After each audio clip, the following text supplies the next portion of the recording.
There's a valley in northwestern Montana called the Yaak Valley that's about 97% federal lands. It's 0 acres of designated wilderness up there. I live up in this valley. It's the wildest valley I've seen in the lower 48, and I guess I've seen all of them.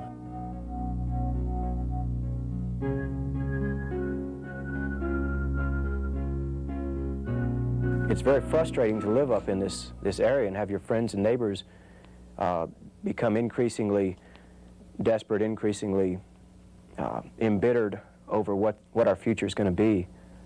And then when the mill leaves town or the owners leave town, it's both communities are getting hurt, both the wilderness and the people.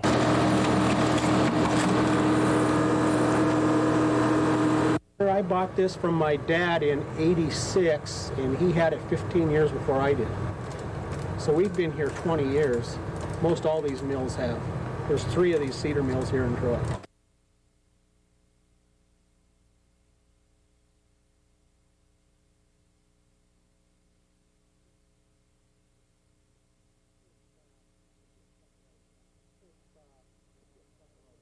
It's just getting tougher all the time. I don't know what's going to happen. Right now, I don't have any plans of even operating after the 1st of July. Some of the problems are we used to have here what we used to call green slip sales. You can go to Bonners Ferry, Idaho and get green slip sales, but you can't get green slip sales here at the Three Rivers Ranger District. I've been in there before trying to buy green slip sales, blow down this, that, and they said absolutely it does not work. We can't do it. Illegal, they said. Just don't fit in with our programs, blah, blah, blah, blah, blah.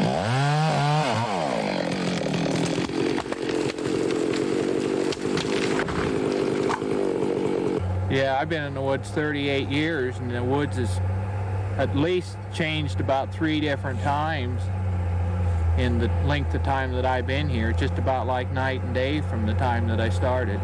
It used to be set up that anything under 1 million feet a small bidder could bid on. But now it's set up so that the bond, you have to carry so much bond and everything. It's the same way on this blowdown. It used to be that the mills couldn't bid at all on this smaller scale blowdown. Now they can. And there's no way a private individual can bid against a mill and get a sale. We can't depend on fickle Forest Service to support a program that is definitely needed. The SSTS fills a niche for people, 25 people or less in employment, to clean up salvage timber.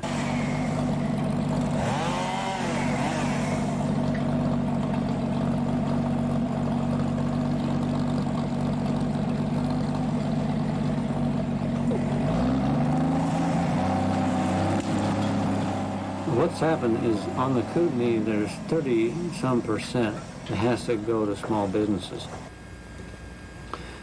The small business designation is 500 or less. 500 or less as far as timber goes, and the timber industry is extremely big. The forest plan is such that big business is in the picture. Small business, the long-range plan is to knock these guys out. The policy, of course, then was to big old growth and big live timber sales to big companies. And if you're not able to subcontract under the big companies, then you're out, and we'll let the salvage rot.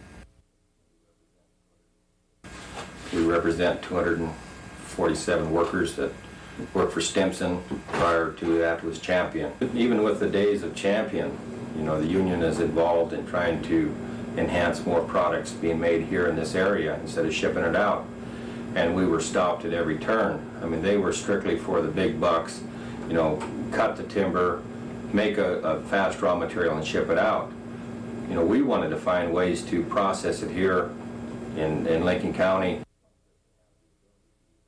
Plum Creek would have the ability to control that market value by bidding on Forest Service sales and and raising the price out of sight to where it could ultimately drive small businesses out or make it impossible for them to be competitive. Just the roads there. Small logger could go in there with a little bitty piece of equipment and just pull stuff up to the road and provide him a living and provide some logs to the mill. That's sad. That's sad that the decision was made years ago to do what you did, and now we can't go back and actually take care of the real problem. There have been over 1,000 miles of road built at taxpayer expense.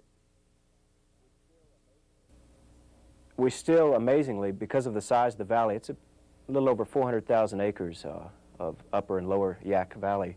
Every little roadless area up there, and by little I mean they're 5 and 10,000, some of them 20,000 acres, they're all connected, but they're all different, which is why they're so incredibly rich. It's like this electrical current, this rush of wildness coursing through this circle, this perimeter of wildness up there, of roadless areas.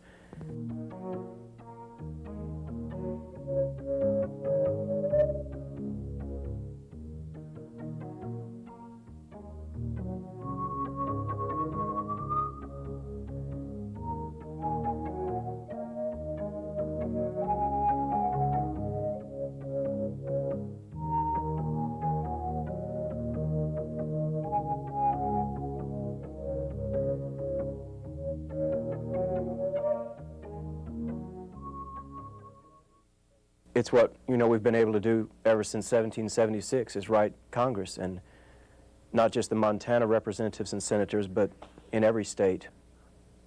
Pat Williams is the one I think is in the best position to save it forever. I mean forever. The way things are going, the logging in another 18 years, there's not going to be any to speak of anyway. There's this one hole on the Yaak River where this old guy drowned in the 1800s, and the hole was so deep they couldn't find his body, so they dropped dynamite down there trying to get his body to float up, and he never came up, but a few fish came up and a giant sturgeon came up. Just what is rare everywhere in the world is common, or at least possible, in Yaak, and it's ours. It's not just Libby's and Troy's and the people who live in Yaak, but it's the United States. I think you hit on one of the key problems we're facing in the Forest Service today, and that's people creating problems where there are none. And this fake inventory thing was a comparison of a 1972 inventory, went out on the ground 10 years later, and trees have been harvested, and from that people said that old inventory was wrong and there's phantom trees. Baloney. Let's move on to working positively together to solve some of our problems. We are not over-harvesting our resources of the northern region, nor here in Montana.